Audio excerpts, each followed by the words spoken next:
नमस्कार मित्रों, आरोग्य जीवन यात्रा में आप सबका स्वागत है। मैं नेचुरोपैथ डॉक्टर राजेश पटेल बोलता हूँ। मैं योगा मास्टर हूँ। बेसिकली मैं सिविल इंजीनियर हूँ और फूड एंड न्यूट्रिशन का भी मैंने अभ्यास किया है। नेचुरोपैथी क्या सब्जेक्ट ही है कुदरत को समझना और उसको प्रयोग में लेना। तो आपको यहाँ मैं योगाहार यानी कि योग शास्त्रों ने जो आहार के बारे में जो बातें बताई है उसको कुदरत के साथ कैसे रिलेशन है उसके ऊपर ही हम बातें समझाते रहते हैं। तो उसको मैं योगाहार को नेचुरल डाइट सिस्टम कहता हूँ यानी कि प्राकृतिक आहार पद्धति। उसको मैं इंजीनियर के हिसाब से आहार का इंजीनियरिंग भी कहता हूँ। आप कुछ भी कह सकते हो, लेकिन अल्टीमेट हमारा उद्देश्य क्या है कि शरीर को कैसे ठीक रखना है, कैसे बीमारी में से बाहर लाना है और लंबा आयु बिना दवाई से कैसे हम जी सकते हैं। तो बीमारी आने के जो बेसिक कारण है उसमें पहला कारण ये है कि हम जो खुराक खाते हैं वो तीनों टाइम पकाया खाते हैं। पकाया खुराक एसिडिक होता है और एसिडिक खुराक शरीर में बीमारी की सबसे बड़ी जड़ है। तो खुराक एसिडिक की जगह अल्कलाइन खाइए, यानी कि कच्चा खुराक खाइए जो बिना पकाया है। वो एसिडिक नहीं है, वो अल्कलाइन है। हमारे बॉडी का जो खून है वो अल्कलाइन रहना चाहिए, नहीं कि एसिडिक।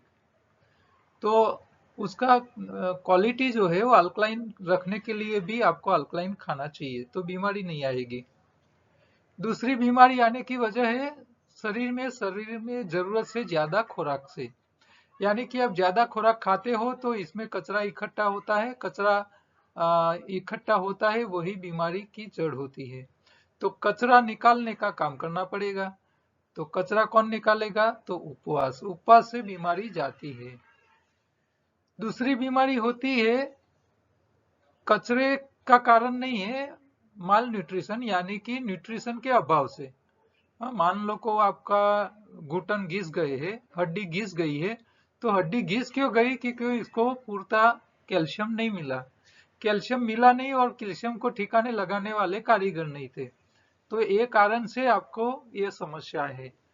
तो बीमारी कचरे की है तो उपवास से जाएगी, कचरा निकालने से। और न्यूट्रिशन के अभाव की है तो आपको खुराक में न्यूट्रिशन खुराक में शामिल करना पड़ेगा, तो इससे आप बाहर आ सकते हो। तो ये बीमारी निकालने के दो रास्ते हो गए। रोग से बचने के लिए शरीर में कचरा इकट्ठा नहीं होना चाहिए।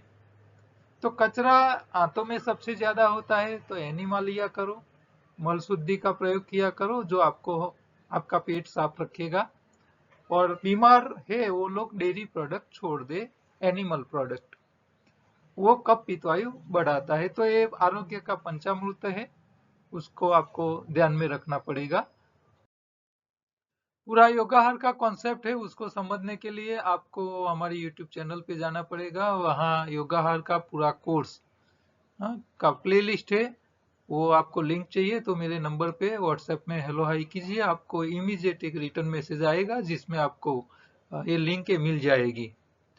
तो ये रिटर्न मैसेज में आपको व्हाट्सएप ग्रुप में ज्वाइंट होने की भी मिल जाएगी। दूसरे काम की सारी प्रकार की लिंकें, मटेरियल ऑर्डर करने से लेके आपको रॉ फूड रेसिपी चाहिए तो उसके लिए भी लिंक मिल जाएगी। सब कुछ रिटर्न मैसेज में मिल जाएगा। और हमारे हर रोज के वीडियो देखने के लिए आपको व्हाट्सएप ग्रुप में ज्वाइंट होना है तो वो भी लिंक आपको मिल जाएगी। तो मेरा नंबर खास नोट कर लीजिए।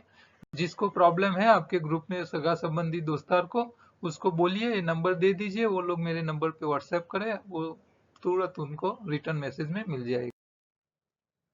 एनडीएस योगाहार में आज एक प्रश्न हमारे पास अर्जेंट आया है, जो रिक्वेस्ट था कि मेरा प्रश्न आप जरा वीडियोस में ले लीजिए।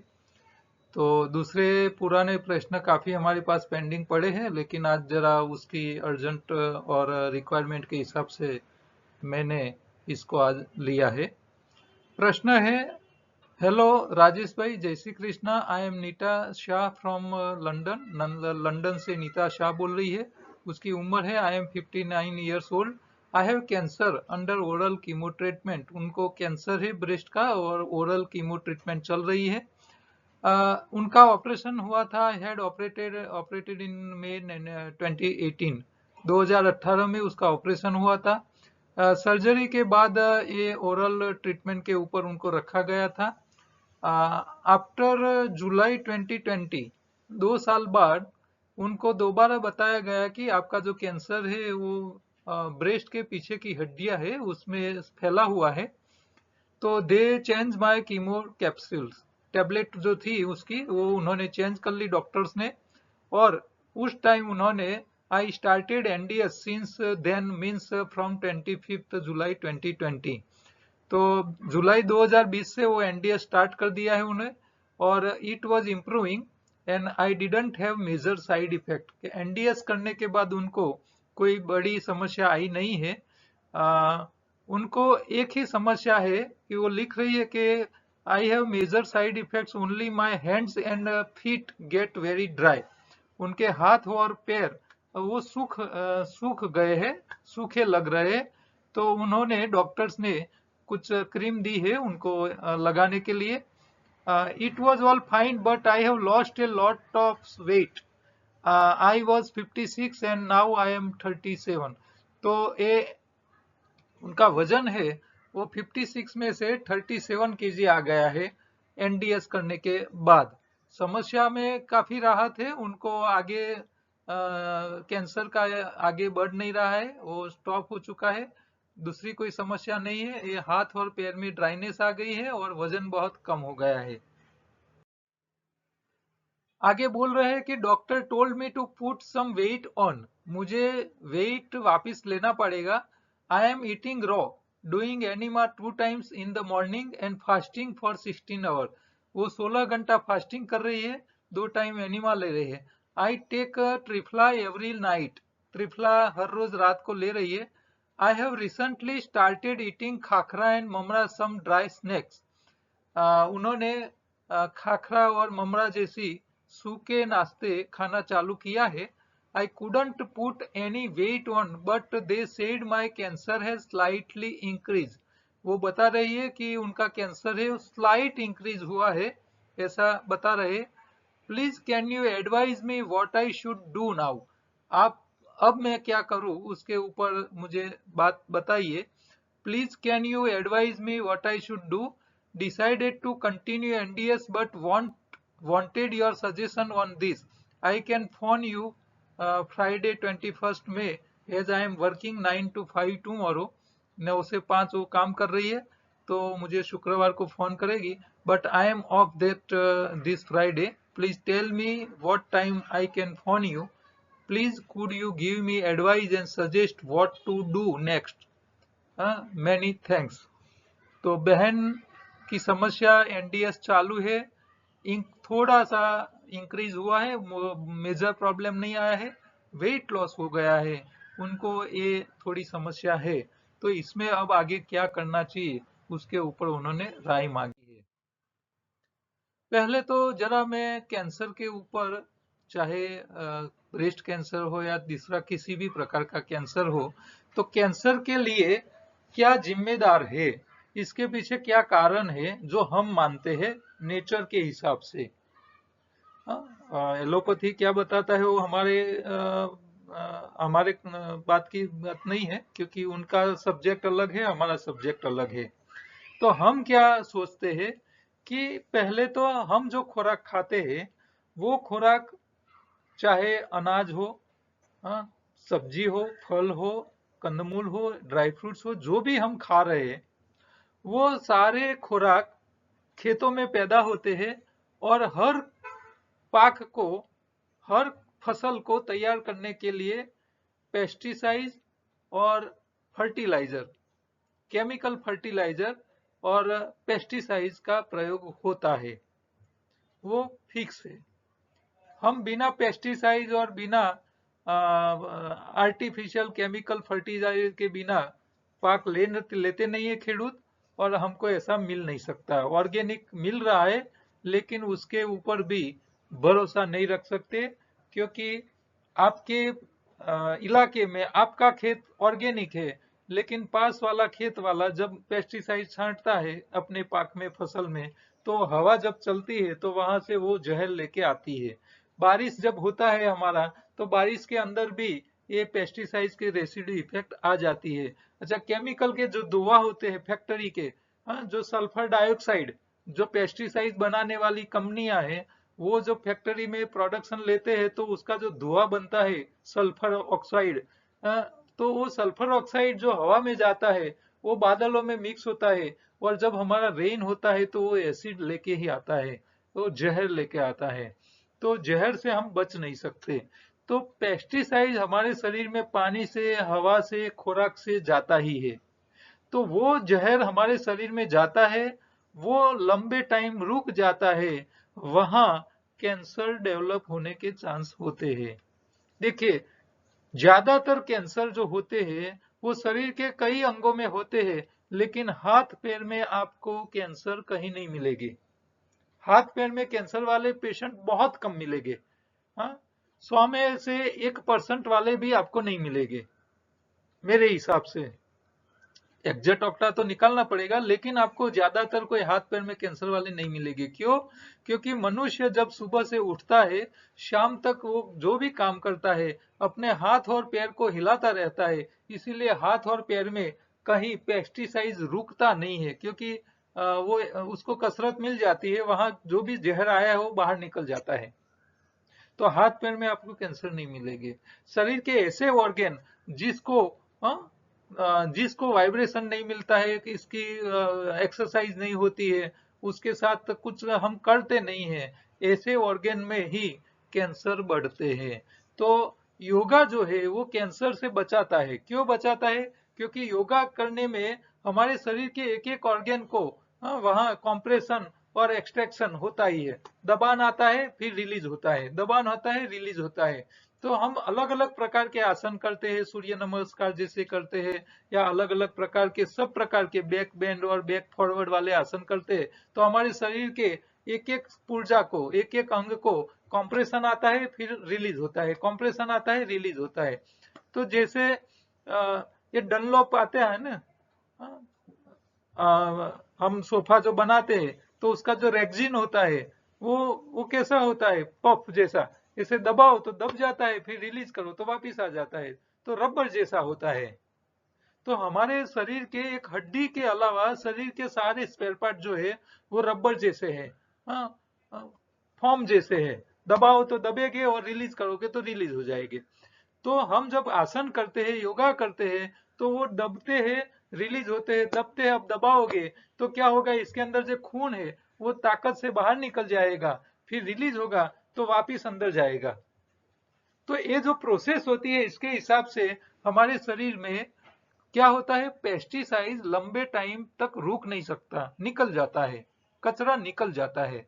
तो कैंसर से बचने के लिए योग बहुत बढ़िया चीज है। बहुत योगासन हर रोज करने चाहिए, सूर्य नमस्कार करने चाहिए, या तो आप कपालभाति भी किया करो।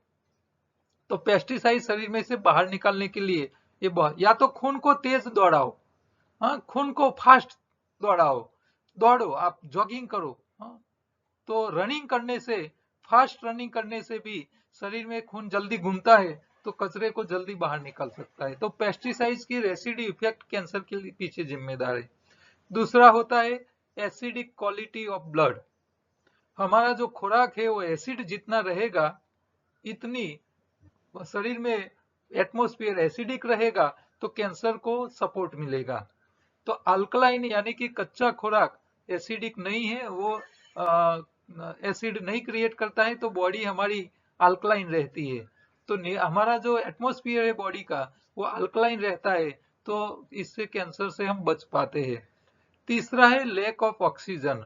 ऑक्सीजन जितना कम पहुंचता है हमारे सेल में, वहां कैंसर का ग्रोथ बढ़ता है। तो ऑक्सीजन को पहुंचाने की जिम्मेदारी हमारी रेस्पिरेटरी सिस्टम जो है, श्वासोश्वास, हम श्वास लेते हैं, ऑक्सीजन लेते हैं, लेकिन हमारे फेफड़ों में जाता है। फेफड़ों में से ऑक्सीजन को हमारे सेल तक पहुंचाने की जिम्मेदारी हीमोग्लोबिन की है। जितना हीमोग्लोबिन नेचुरल रहेगा, इतनी आपकी ऑक्सीजन सपोर्ट बढ़ेगा, तो आपको वहां कैंसर ग्रोथ अटकेगा और उसको जल्दी कम होने में फायदा मिलता है। तो हमारा हीमोग्लोबिन जितना नेचुरल मतलब क्लोरोफिल से बना हुआ, इतना अच्छा है, कुदरती तरीके से बना हुआ होना चाहिए। तीसरा है इम्प्रॉपर न्यूट्रिशन। हमारे शरीर में हमारी सारी सिस्टमें काम करती है। हाँ, रेस्पिरेटरी सिस्टम है, सर्कुलेटरी सिस्टम है, हाँ, चेता तंत्र है, स्नायु तंत्र है, हाँ, पाचन तंत्र है। तो सारे तंत्र जो है वो काम करते हैं तो उसको वियर एंड टीयर घिसारा भी पड़ता है। तो ये घिसारी को कंप्लीट करने के लिए आपको अलग अलग प्रकार के विटामिन से, न्यूट्रिशन से, प्रोटीन है, सब अलग अलग प्रकार के, हाँ, अलग अलग काफी प्रकार के न्यूट्रिशन आपको चाहिए। हाँ, तो वो सारे न्यूट्रिशन आपको प्रॉपर चाहिए, नेचुरल चाहिए, तो वो डोज हमारे शरीर में होना चाहिए। तो इतनी जब कमी होती है तभी शरीर में एक कैंसर को बढ़ावे का मौका मिलता है। तो अब हो चुका है तो उसको बाहर निकालना है, और नहीं हुआ है तो इससे बचने के लिए क्या करना चाहिए, उसके ऊपर थोड़ी आगे बातें करते हैं। तो यहाँ आपको पहले तो खून नेचुरल बनाना है, आपका हीमोग्लोबिन नेचुरल बनाना है। तो हीमोग्लोबिन नेचुरल कुदरत तैयार बना के देता है। ये है कैक्टस, फिंडला, प्रिकली पियर्स, जो कांटे वाला थोर आता है, ये चित्र में दिख रहे हो, इसका जो फल आता है, उसका जूस होता है, वो प्योर नेचुरल हीमोग्लोबिन ही है।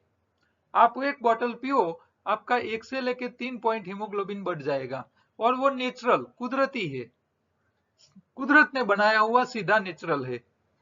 तो ये हीमोग्लोबिन को बढ़ाने के लिए कैंसर पेशेंट को ये लेते रहना चाहिए। ये नेचुरल हीमोग्लोबिन आपका बढ़ेगा तो इससे क्या होगा, आपके फेफड़ों से ऑक्सीजन, कैंसर जहां भी है वहां ऑक्सीजन का सप्लाई बढ़ जाएगा। नेचुरल हीमोग्लोबिन होगा तो आपके न्यूट्रिशन का भी सप्लाई वो बढ़ाएगा। तो हीमोग्लोबिन हमारा जो होता है वो हमारे शरीर के पांचों तत्वों को बैलेंस करने का काम करता है। तो आपको क्लोरोफिल भी ज्यादा चाहिए, साथ में ये नेचुरल हीमोग्लोबिन मिल जाता है तो वो भी लेना चाहिए। तो आपको हीमोग्लोबिन बढ़ाने के लिए ये फिंडला बहुत अद्भुत चीज है। कैंसर पेशेंटों को 50 से 100 ml किसी भी रस के साथ लेना चाहिए, इससे उनका हीमोग्लोबिन बढ़ेगा। तो हीमोग्लोबिन काफी काम अच्छा करता है। दूसरा, जहां कचरा है, पेस्टिसाइड हमारे शरीर में रुका हुआ है, उसको निकालना भी आवश्यक है। उसको निकालने का काम खट्टी चीज करता है, साइट्रस यानी कि खट्टे फल। खट्टे फल में भी जो फल के पीछे बेरी शब्द हो ऐसे फल हर रोज शामिल करने चाहिए। हाँ, शरीर में ये जरूरी है। तो कचरा निकालने के लिए हिमालयन बेरी, इससे बढ़िया माइक्रो लेवल का क्लींजिंग यानी कि टिश्यू और सेल में से भी पेस्टिसाइड्स को निकालने का काम करता है। तो हिमालयन बेरी लिक्विड फॉर्म भी आती है, पाउडर फॉर्म भी आती है, तो वो हर व्यक्ति को इस्तेमाल करना चाहिए। साथ में हरी पत्ती, हरी पत्ती का हरा रंग जो क्लोरोफिल है वो शरीर में जाके हीमोग्लोबिन नेचुरल बनाता है। तो हरी पत्तियों का डोज ज्यादा चाहिए। हरी पत्तियों में भी स्पिरुलिना यानी कि तालाब में होने वाली लील, उसमें जितनी हरा रंग होता है इतना शायद दूसरी पत्तियों में नहीं होता है। तो स्पिरुलिना ये अद्भुत चीज है, वो हर रोज लेता रहना चाहिए, जिससे हमारे शरीर में नेचुरल हीमोग्लोबिन अच्छा बनता है। दूसरा है मोरिंगा यानी कि सहजन, हाँ, सरगवाना पान, वो भी बढ़िया है। अल्फा अल्फा जिसको गुजरात में राजका बोलते हैं, अंग्रेजी में अल्फा बोलता है, अल्फा अल्फा बोलते हैं, जो गाय भैंस या गेटे बकरे खाते हैं। तो रचके के पत्तियों में सबसे ज्यादा क्लोरोफिल, वो डार्क ग्रीन होते हैं एकदम, तो वो भी ज्यादा क्लोरोफिल होता है। व्हीट ग्रास को तो ब्लड, ग्रीन ब्लड बोल दिया है अरे एलोपैथी वालों ने। हाँ, व्हीट ग्रास वो भी अच्छा है, वो भी आपको लेना जरूरी है। अच्छा, पत्तियों लेने से एक तो हरा रंग मिलेगा, साथ में आपको न्यूट्रिशन मिलेंगे। तो न्यूट्रिशन का अद्भुत सोर्स है। पत्तियों में जितना न्यूट्रिशन शरीर के काम के मिलेंगे इतने शायद आपको कहीं नहीं मिलेंगे। ठीक है, तो ये बहुत जरूरी है। अब विटामिन के लिए पत्तियां में विटामिन डायरेक्ट नहीं मिलते हैं। ये हमारे शरीर में हम जो खुराक खाते हैं वो खुराक में से जो फाइबर वाला जो मटेरियल होता है वो फाइबरस मटेरियल जो होता है वो हमारी आंतों में जाता है, तब वो सड़ता है। उसको सड़ाने का काम प्रोबायोटिक बैक्टीरिया करते हैं। तो बैक्टीरिया जो होते हैं हमारी आंतों में, छोटी आंत में बहुत लाखों करोड़ों की संख्या में होते हैं, वो हमारा जो खुराक होता है, देखो सीधा आप जूस पिया आपने गन्ने का रस, तो गन्ने का रस पियोगे तो सीधा एब्जॉर्ब हो जाएगा, वो ग्लूकोज के रूप में सीधा खून में चला जाएगा। लेकिन दूसरा जो कचरे टाइप का जो थोड़ा फाइबरस मटेरियल है, वो ये बैक्टीरिया उसको सड़न करते हैं, फिर उसमें से विविध प्रकार के विटामिन तैयार करते हैं, फिर वो शरीर उसको एब्जॉर्ब करता है। तो शरीर में विटामिन के लिए आपको प्रोबायोटिक बैक्टीरिया की कॉलोनी आपकी आंतों में बढ़नी चाहिए। तो वो बैक्टीरिया बढ़ाने का जो काम है वो मिलेट करते हैं। मिलेट मिलेट फूड में जितने बैक्टीरिया बढ़ते हैं इतने दूसरे में नहीं बढ़ते हैं। आपने डॉक्टर खादिर का नाम सुना होगा, तो डॉक्टर खादिर मिलेट खिला के लोगों के कैंसर तक की बीमारियां ठीक करते हैं। तो वो प्रोबायोटिक बैक्टीरिया जो है वो मिलेट खाने के बाद वो कैसे मिलेट तैयार करने हैं खाने का, उसका एक प्रोसेस होता है। आप डॉक्टर खादिर सर्च करोगे तो आपको इसमें से मिल जाएगा। तो मिलेट कौन से खाने हैं? तो देसी धान्य जिसको हम मिलेट बोलते हैं, जिस जो अनाज का दाना छोटा है। हाँ, हमारे यहाँ गुजरात में बाजरा होता है, तो बाजरे से भी छोटे, हाँ, रचका है, तांदरा है, हाँ, रागी है, ऐसे अलग अलग छोटे छोटे जो देसी धान्य उसको बोलते हैं। साउथ इंडिया में अलग प्रकार के होते हैं, गुजरात में थोड़े अलग होते हैं, राजगरा जैसा, और छोटे छोटे गुजरात में सामो भी आता है, तो वो भी एक छोटा है, राजगरा भी होता है, रागी होता है, अलग अलग। तो छोटे दाने, जितने छोटे दाने इतना कार्बोहाइड्रेट्स कम होता है और फाइबर ज्यादा होता है। तो वो छोटे दानों में से जो बनाई हुई रोटी है, उसमें से बनाई हुई खिचड़ी है, तो वो सारी आपको एक टाइम पकाए खुराक के साथ ऐसी चीजें खानी है जिसमें कार्बोहाइड्रेट्स कम हो, फाइबर ज्यादा हो, तो इसमें से प्रोबायोटिक बैक्टीरिया उसको विटामिन में कन्वर्ट कर सकते हैं। आपको कर्ड, वेजिटेबल कर्ड, यानी कि नारियल का दूध बनाओ इसका दही बनाओ, हाँ, बादाम का दूध बनाओ इसका दही बनाओ, मूंगफली का दूध बनाओ उसका दही बनाओ, या तो गाय का दही भी, गाय के दूध में से बना हुआ दही भी आप खा सकते हो। तो वो आपके विटामिन को तैयार करेंगे, और विटामिन बनने के बाद बॉडी थोड़ा हैवी बनना लगता है, तो वेट कम नहीं होता है। विटामिन की कमी, ये एनडीएस में जो लोग अकेले कच्चे पे रहते हैं वो लोग दुबले पतले हो जाते हैं। तो हमको दुबला पतला भी नहीं रहना है, शरीर में वो भी जरूरी है, थोड़ा वजन तो होना चाहिए। तो वजन बढ़ाने के लिए बैक्टीरिया अच्छा काम करते हैं। तो मिलेट वाले फूड आपको बढ़ाना है, साथ में ताकत वाला खुराक भी खाना है, जिसमें कार्बोहाइड्रेट ज्यादा हो, जिसमें चर्बी ज्यादा हो, जिसमें प्रोटीन ज्यादा हो, ऐसी चीजें भी आपको साथ में खानी है, जो प्रोबायोटिक उसको जल्दी हमारे शरीर में कन्वर्ट करके अच्छे मटेरियल में कन्वर्ट कर पाएंगे। अश्वगंधा भी शरीर का वजन बढ़ाने में काफी फायदा करता है। अच्छा, वो उन्होंने, ये पेशेंट ने बताया था कि वो त्रिफला रात को ले रही है। अब आपका वजन बहुत कम हो चुका है, तो आपको त्रिफला रात को नहीं लेना है, अब उसको सुबह लेना है। आपको सुबह में उसको शहद के साथ चाटना है, तो वो वजन बढ़ाने में हेल्पफुल करेगा। तो आप अश्वगंधा भी ले सकते हो, साथ में त्रिफला रात की जगह आप सुबह में लिया करो। और एनिमा दोनों टाइम मत लीजिए, एक ही टाइम लीजिए। एनिमा लेने से भी वजन नहीं बढ़ता है, क्योंकि हमारी आंतों में से बैक्टीरिया निकल जाते हैं, तो ये जो कन्वर्जन का प्रोसेस होता है वो काफी कम हो जाता है। तो सुबह एक ही बार एनिमा लीजिए, 2 बार या 3 बार मत लीजिए। और साथ साथ में आप प्राणायाम कीजिए, योग कीजिए। योगा में मैं आपको कपालभाति ज्यादा बोलूंगा। क्यों?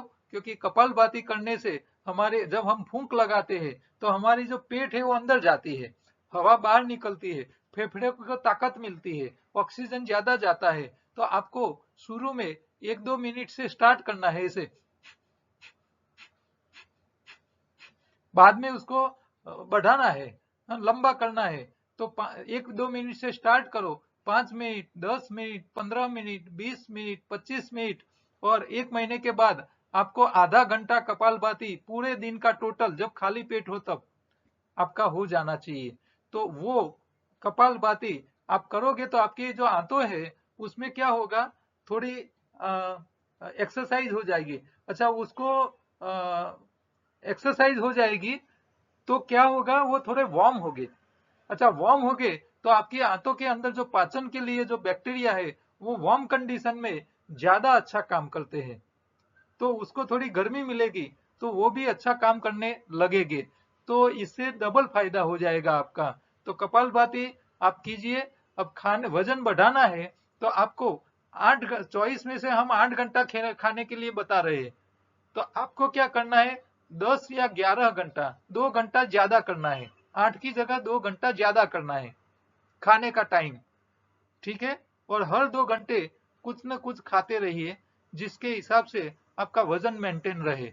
वजन बढ़ाने वाली चीजें याद रखना है, कार्बोहाइड्रेट है, प्रोटीन है, चर्बी है, ये सारी चीजें। और हाई डेंसिटी वाली और हाई कैलोरी वाली ड्राई फ्रूट जैसी चीजें भी अश्वगंधा के साथ आपको खाते रहना है।